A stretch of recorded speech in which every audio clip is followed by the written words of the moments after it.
क्या होगा जब जीवन की सारी खोज समाप्त हो जाए, जब इच्छा, ज्ञान और कर्म एक हो जाए, जब मनुष्य स्वयं को नहीं समस्त विश्व को अपना स्वरूप अनुभव करने लगे। आज हम पहुंचते हैं कामायनी के अंतिम और सर्वोच्च शिखर पर।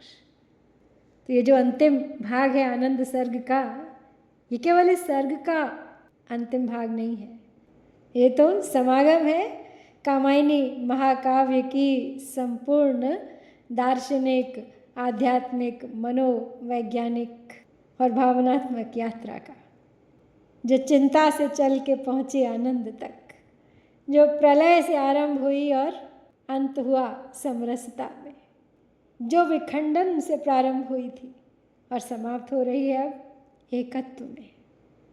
सब कुछ यहाँ पूर्णता को प्राप्त हो रहा है।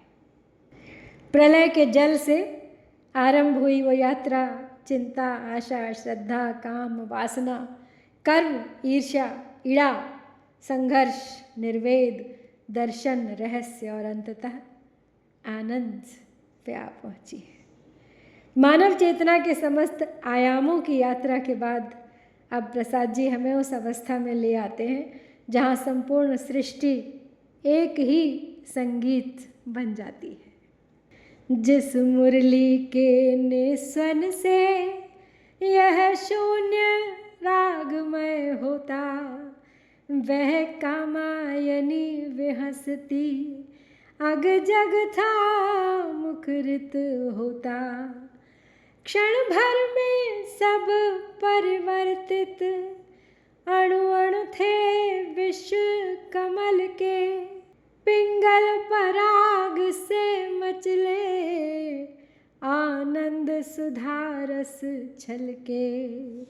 जिस मुरली के निस्वन से यह शून्य रागमय होता, वह कामायनी विहसती अग जग था मुखरित होता।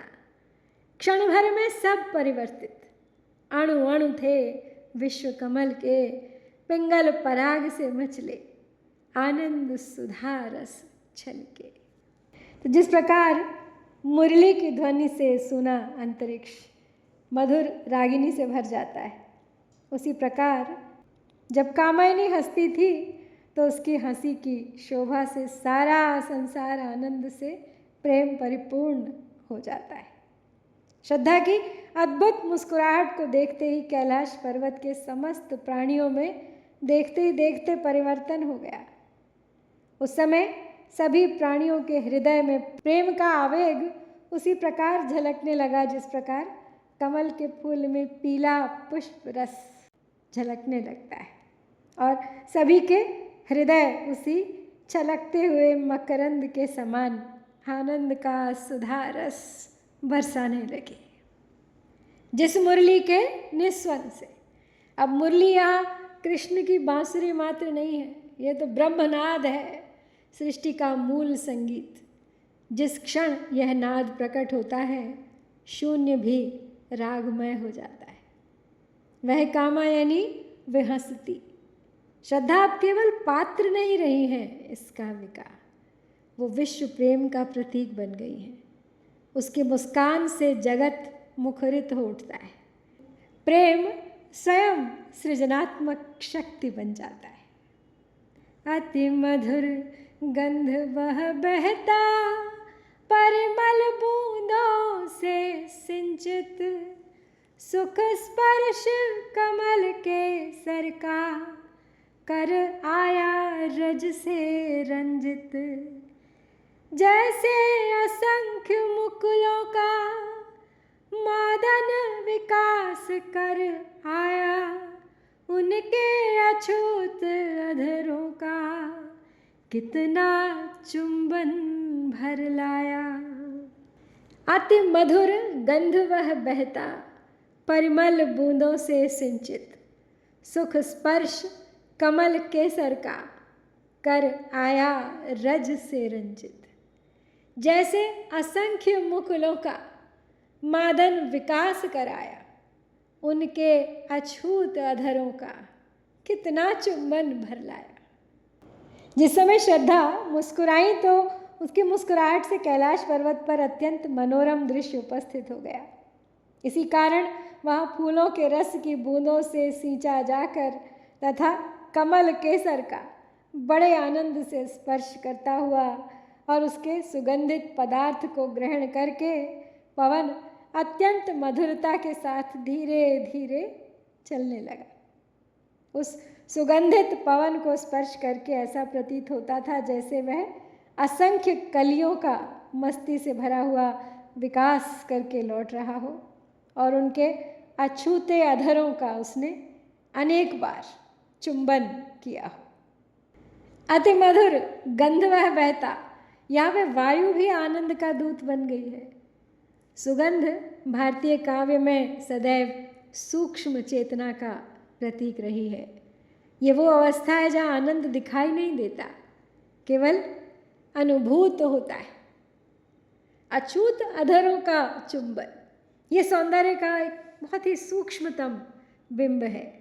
प्रकृति का प्रत्येक कण प्रेम से स्पर्शित प्रतीत होता है। रुक रुक कर कुछ इठलाता, जैसे कुछ हो वह भूला, नव कनक कुसुम रज धूसर, मकरंद जलद सा फूला।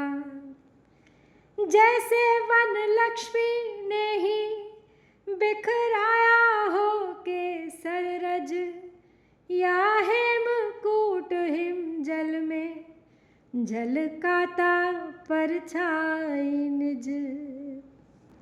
रुक रुक कर कुछ इठलाता, जैसे कुछ हो वह भूला, नव कनक कुसुम रज धूसर, मकरंद जलद सा फूला। जैसे वन लक्ष्मी ने ही बिखराया हो केसर रज, या हेमकूट हिम जल में झलकाता परछाई निज। तो हवा भी इस प्रकार रुक रुक के और इठला इठला के चल रही है वहाँ, जैसे पीछे वो कुछ भूल गई हो। नवीन पलाश के पुष्प के पराग से सना हुआ होने के कारण ऐसा प्रतीत होता है पवन भी मानो जैसे पुष्प रस की बूंदों से भरा हुआ कोई बादल उमड़ रहा हो। उस सुगंधित पवन को स्पर्श करके ऐसा प्रतीत होता था जैसे स्वयं वन लक्ष्मी ने पराग की धूल बिखेर दी हो, अथवा सुदेह पर्वत हेमकूट हिम बर्फ के पानी में अपनी परछाई झलका रहा हो। रुक रुक कर कुछ इठलाता, तो प्रकृति अब नृत्यमयी हो गई है। यहाँ पे गति यांत्रिक नहीं है, यहाँ आपकी गति जो है वो रस पूर्ण है। वन लक्ष्मी अब प्रकृति देवी बन गई है। वो विश्व अब पदार्थ नहीं रहा, एक चेतना का उत्सव है जहाँ सब उसी एक चेतना का अंश है जो थिरक रही है एक के भीतर, लेकिन नृत्यमयी हो गई है संपूर्ण प्रकृति। संस्कृति के मधुर मिलन के उच्छ्वास बना कर निज दल, चल पड़े गगन आंगन में कुछ गाते अभिनव मंगल। वल्लरिया नृत्य निरत थी, बिखरी सुगंध की लहरें, फिर वेणु रंध्र से उठकर मूर्छना कहाँ अब ठहरे। संस्कृति के मधुर मिलन के उच्छ्वास बनाकर निज दल, चल पड़े गगन आंगन में कुछ गाते अभिनव मंगल। वल्लरियाँ नृत्य निरत थी, बिखरी सुगंध की लहरें, फिर वेणु रंध्र से उठकर मूर्छना कहाँ अब ठहरे।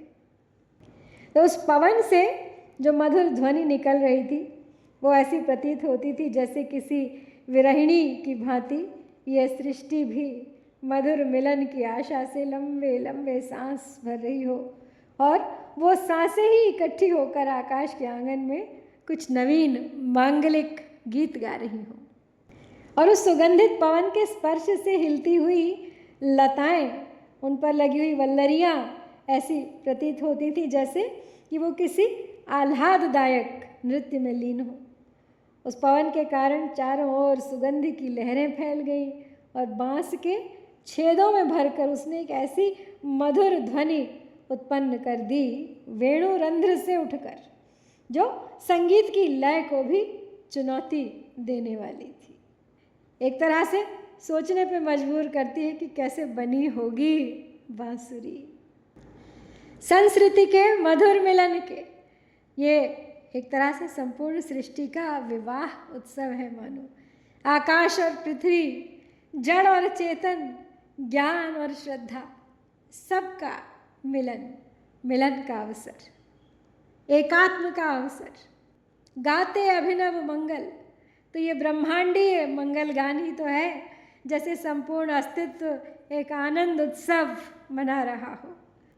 सृष्टि अपने आप ही बांसुरी के स्वर बिखेर रही हो वेणुरंध्रों से, और संगीत की मधुरतम लय को मानो चुनौती दे रही हो। गूंजते मधुर नूपुर से मदमाते होकर मधुकर, वाणी की वीणा ध्वनि सी भर उठी शून्य में झिलकर, उन्मद माधव मलयानिल दौड़े सब गिरते पड़ते, परिमल से चली नहाकर, काकली सुमन थे झड़ते।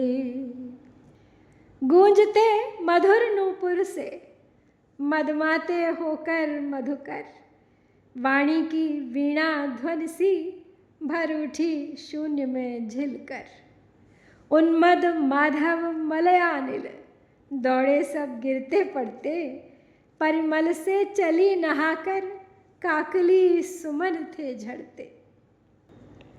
तो उस समय नूपुर की मधुर ध्वनि के समान गूंज करते हुए मस्त भौरे गूंज रहे थे। उनकी गूंज ऐसी प्रतीत होती थी जैसे सरस्वती की वीणा की ध्वनि उस शून्य में, अंतरिक्ष में बलपूर्वक मिलकर गूंज उठी हो। उस समय कैलाश पर्वत पर वसंत ऋतु थी, जो सभी को मस्त बना देने वाली थी, और उससे मस्त होकर मलय पर्वत से आने वाली शीतल और सुगंधित हवा इतनी धीरे धीरे चल रही थी, जो ऐसी प्रतीत होती थी मानो वह गिरती पड़ती दौड़ रही हो। कोयल की बोली में इतनी मधुरता थी जैसे वह फूलों की सुगंध में नहा ली हो। सर्वत्र फूल विकसित होकर झड़ रहे थे, गूंजते मधुर नूपुर से। अब संपूर्ण प्रकृति संगीत बन गई है। नूपुर घुंघरू के स्वर, वीणा की तान, मधुकर भंवरों का गुंजन, मलयानिल मलय पर्वत से आने वाली हवा, सब एक ही संगीत के विभिन्न स्वर मानो बन गए हैं। यहाँ प्रसाद जी बताते हैं कि सृष्टि का मूल स्वर संगीत है, संघर्ष नहीं है। और जिस दिन सबने मिलकर अपनी गूंजती आवाज़ों को संगीत में परिवर्तित कर दिया, तो सब संघर्ष समाप्त हो जाएंगे। फिर कोई बेसुरी रागिनी सुनाई नहीं देगी। सिकुड़न कौशेय वसन की थी विश्व सुंदरी तन पर, या मादन मृदुतम कंपन छाई संपूर्ण सृजन पर। सुख सहचर दुख विदूषक, परिहास पूर्ण कर अभिनय, सबकी विस्मृति के पट में छिप बैठा था अब निर्भय। सिकुड़न कौशेय वसन की थी विश्व सुंदरी तन पर, या मादन मृदुतम कंपन छाई संपूर्ण सृजन पर। सुख सहचर दुख विदूषक, परिहास पूर्ण कर अभिनय, सबकी विस्मृति के पट में छिप बैठा था अब निर्भय। उस वासंती वातावरण को देखकर ऐसा प्रतीत होता था जैसे विश्व सुंदरी प्रकृति ने अपने शरीर पर रेशमी वस्त्र धारण कर लिए हो, और वे सिकुड़ कर बसंती शोभा का रूप धारण कर रहे हो, अथवा संपूर्ण सृष्टि में मस्ती से भरा हुआ अत्यंत कोमल कंपन छा गया हो। कैलाश पर्वत पर सुख का साथी दुख रूपी मस्खरा अपना हंसी से भरा हुआ खेल दिखाकर अब निर्भय होकर सबकी विस्मृति रूपी पर्दे में जा छिपा था। अर्थात जिस प्रकार किसी नाटक में विदूषक अपने अभिनय द्वारा सभी दर्शकों को हंसाकर पर्दे के पीछे छिप जाता है, उसी प्रकार यहाँ के भी दुख का लोप हो गया था। सिकुड़न कौशे वसन की विश्व सुंदरी तन पर, यहाँ पे विश्व स्वयं एक नववधू बन गया, एक विश्व सुंदरी बन गया है। सृष्टि में सौंदर्य का एक ऐसा चरम बोध है इस समय, जहाँ सब कुछ कोमल, सुंदर और स्पंदित प्रतीत होता है। सुख सहचर दुख विदूषक, बहुत ही अद्भुत पंक्ति है ये। दुख समाप्त नहीं हुआ है, लेकिन उसका स्थान बदल गया है। सुख तो सहचर हो ही गया है, साथ चल रहा है, लेकिन दुख अब शत्रु नहीं रहा। वो जीवन के नाटक का एक पात्र मात्र है। विदूषक के समान आया, कुछ खेल दिखाया, पर्दे के पीछे लोप हो गया। तो इसी प्रकार अपने दुख पे यदि हंसना सीख ले मनुष्य, तो सब कष्ट दूर हो जाए, स्वयं ही हंसते हंसते कट जाए रास्ते। थे डाल डाल में मधुमय, मृदु मुकुल बने झालर से, रस भार प्रफुल्ल सुमन सब, धीरे धीरे से बरसे। हिमखंड रश्मि मंडित हो, मणिदीप प्रकाश दिखाता, जिनसे समीर टकरा कर अति मधुर मृदंग बजाता।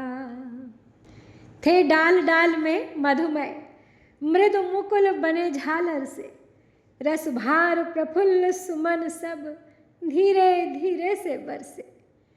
हिमखंड रश्मि मंडित हो, मणिदीप प्रकाश दिखाता, जिनसे समीर टकरा कर अति मधुर मृदंग बजाता। उस समय कैलाश पर बसंत की शोभा थी, अतः प्रत्येक डाल पर विकसित हुई कोमल कलियां बंधनवार की भांति लटक रही थी। सब फूल पुष्प रथ से बोधित थे, जो धीरे धीरे अपने रस को पृथ्वी पर बरसा रहे थे।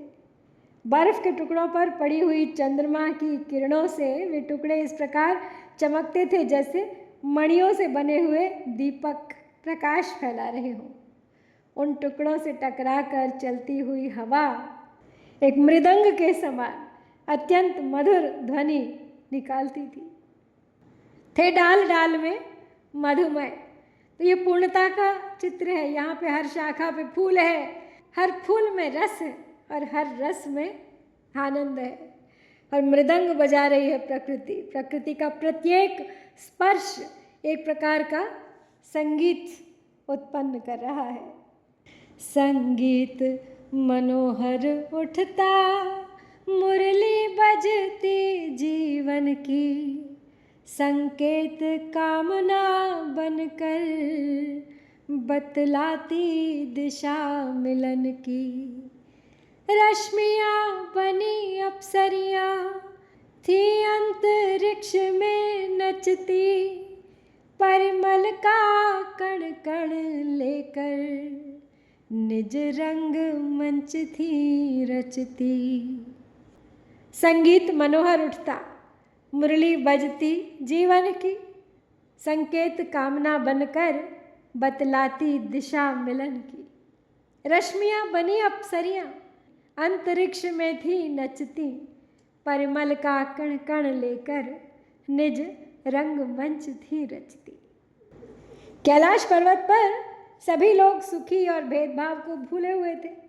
जिस प्रकार मुरली की मनोहर तान में आनंद मिला हुआ होता है, उसी प्रकार यहाँ के निवासी आनंद का संगीत बजाते थे।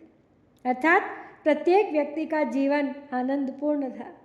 उनके हृदय की अभिलाषा एकात्म भाव से इतनी भरी हुई थी कि ये संकेत देती हुई प्रतीत होती थी कि वे सभी प्राणी पारस्परिक भेदभाव को भूलकर एक दूसरे से मिलने के लिए बहुत अधिक उत्सुक हैं।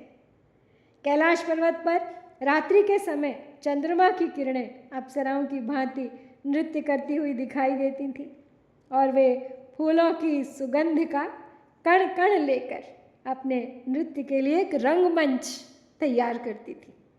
संगीत मनोहर उठता। अब जीवन तो स्वयं बांसुरी बन गया था। प्रकृति का रंगमंच सज गया था। रश्मियाँ सूर्य की अप्सरियाँ बन गई थी। कामना वासना नहीं रह गई थी। वो मिलन की दिशा बताने वाली शक्ति बन गई थी। यह प्रसाद एक प्रकार से कामना का रूपांतरण दिखा रहे हैं। मनु को समझ में आ गया है कि देव सृष्टि का जब विनाश हुआ था तो वो काम वासना और ये कामना जिसकी अब प्रसाद जी बात कर रहे हैं वो अलग है। ये श्रद्धा और मनु का मिलन, सृष्टि का ये रूप सृजन का रूप है, विघटन का नहीं। मासल सी आज हुई थी हिमवती प्रकृति पाषाणी, उस लास रास में विभल थी हंसती सी कल्याणी। वह चंद्र किरीट रजत नग स्पंदित सा पुरुष पुरातन, देखता मानसी गौरी लहरों का कोमल नर्तन। माँ सलसी आज हुई थी हिमवती प्रकृति पाषाणी, उस लास रास में विभल थी हंसती सी कल्याणी। वह चंद्र किरीट रजत नग स्पंदित सा पुरुष पुरातन, देखता मानसी गौरी लहरों का कोमल नर्तन। कैलाश पर्वत के सौंदर्य को देखकर ऐसा प्रतीत होता था जैसे बर्फ वाली और पत्थर वाली प्रकृति सौंदर्य से संपन्न बन गई हो। उस समय सौंदर्य संपन्न होकर वहाँ की प्रकृति लास्य की क्रीड़ाओं में अत्यधिक प्रसन्न दिखाई दे रही थी। चांदनी से आलोकित होकर कल्याण करने वाली प्रकृति हंसती हुई सी प्रतीत होती थी। चंद्रमा रूपी मुकुट को पहने हुए तथा बर्फ के कारण उज्ज्वलता को धारण किए हुए कैलाश पर्वत शिव के समान दिखाई दे रहा था, क्योंकि जिस प्रकार शिव अपनी प्रिया पार्वती का नृत्य आनंद विभोर होकर देखते हैं, उसी प्रकार यह पर्वत भी मानसरोवर की लहरों का नृत्य देख रहा था। मासल सी आज हुई थी, यहाँ तक कि हिमालय भी पिघल गया और पत्थर जैसी कठोर प्रकृति भी संवेदनशील हो उठी। स्वयं कैलाश शिव का रूप बन गया चंद्रमा का मुकुट धारण कर, और प्रकृति मानसी गौरी, मानसरोवर गौरी का रूप लेकर लहरों का कोमल नर्तन दिखाने लगा अपने आराध्य शिव को। श्रद्धा का विराट रूप मानसी गौरी के रूप में बताया यहाँ प्रसाद जी ने। प्रकृति अब स्वयं देवी बन गई है। प्रतिफलित हुई सब आँखें उस प्रेम ज्योति विमला से, सब पहचाने से लगते अपनी ही एक कला से। समरस थे जड़िया चेतन सुंदर साकार बना था, चेतनता एक विलसती आनंद अखंड घना था। चेतनता एक विलसती आनंद अखंड घना था। प्रतिफलित हुई सब आँखें उस प्रेम ज्योति विमला से, सब पहचाने से लगते अपनी ही एक कला से। समरस थे जड़ या चेतन सुंदर साकार बना था, चेतनता एक विलसती आनंद अखंड घना था। उस शुद्ध श्रद्धा के प्रेम की ज्योति को देखकर वहाँ पर उपस्थित सभी व्यक्तियों की, सभी सारस्वत नगर के वासियों की आँखों का फल लाभ प्राप्त करके सफल हो गई।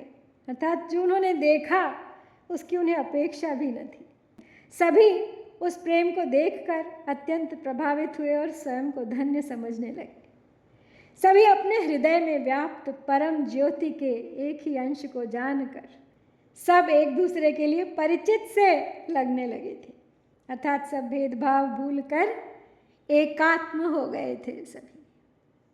उस समय प्रकृति के सभी पदार्थ, चेतन या जड़, दोनों प्रकार के समान आनंद में लीन हो गए थे। सर्वत्र इतनी सुंदरता छाई हुई थी मानो सौंदर्य साकार ही प्रकट हो गया हो। सभी एक ही विराट चेतना को समूची प्रकृति में क्रीड़ा करते हुए देख रहे थे और सर्वत्र अत्यधिक अखंड आनंद छाया हुआ था। प्रतिफलित हुई सब आंखें, ये अंतिम अनुभूति है। सभी आँखों ने अपने आँखें होने का फल प्राप्त कर लिया था। सब एक दूसरे में स्वयं को देखने लगे हैं। अब कोई पराया नहीं, कोई द्वैत नहीं, कोई संघर्ष नहीं।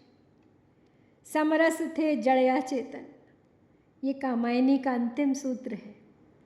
जड़ और चेतन में भी भेद नहीं रहा, मनुष्य और प्रकृति में भेद नहीं रहा, मैं और तुम में भेद नहीं रहा। आनंद अखंड घना था और यही बस अंतिम उपलब्धि है।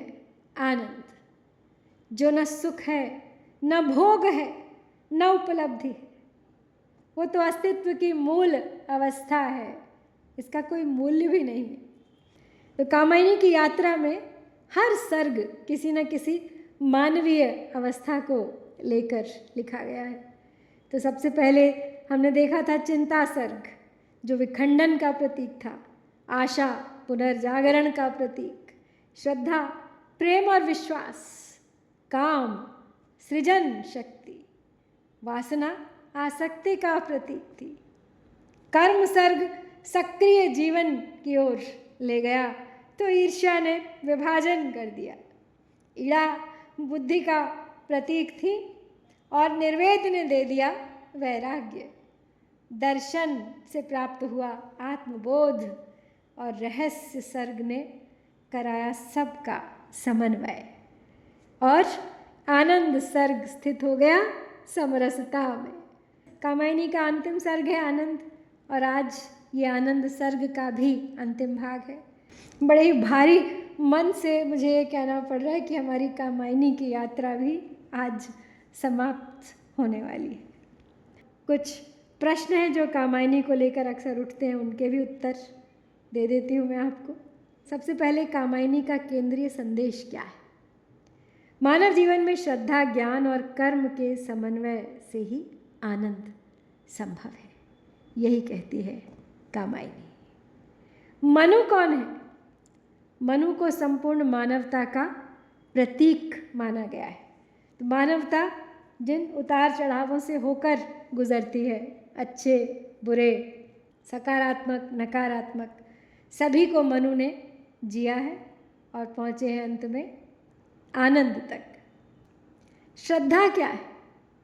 प्रेम, विश्वास, करुणा और जीवन की संवेदनशील शक्ति श्रद्धा को माना गया है। ईड़ा क्या है? बुद्धि, विज्ञान, विश्लेषण और तर्क का प्रतीक। और क्या संदेश लेकर आज हम समाप्त करेंगे इसे? वो है अद्वैत का, समरसता का और विश्व बंधुत्व का। तो आज कामायनी की महान यात्रा पूर्ण होती है। प्रलय के जल से आरंभ हुई ये कथा अखंड आनंद के महासागर तक पहुंची। मनु ने हमें सिखाया संघर्ष जीवन का अंत नहीं है। श्रद्धा ने हमें सिखाया कि प्रेम सबसे बड़ी शक्ति है। ईड़ा ने हमें सिखाया ज्ञान आवश्यक है पर पर्याप्त नहीं है। और प्रसाद जी ने हमें सिखाया कि जब ज्ञान प्रकाश बने, कर्म सेवा बने और इच्छा प्रेम बने, तभी जीवन आनंद बन सकता है।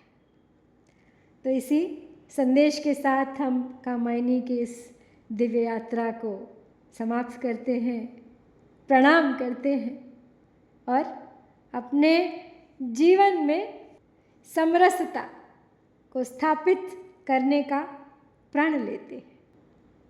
जय शंकर, जय भारत।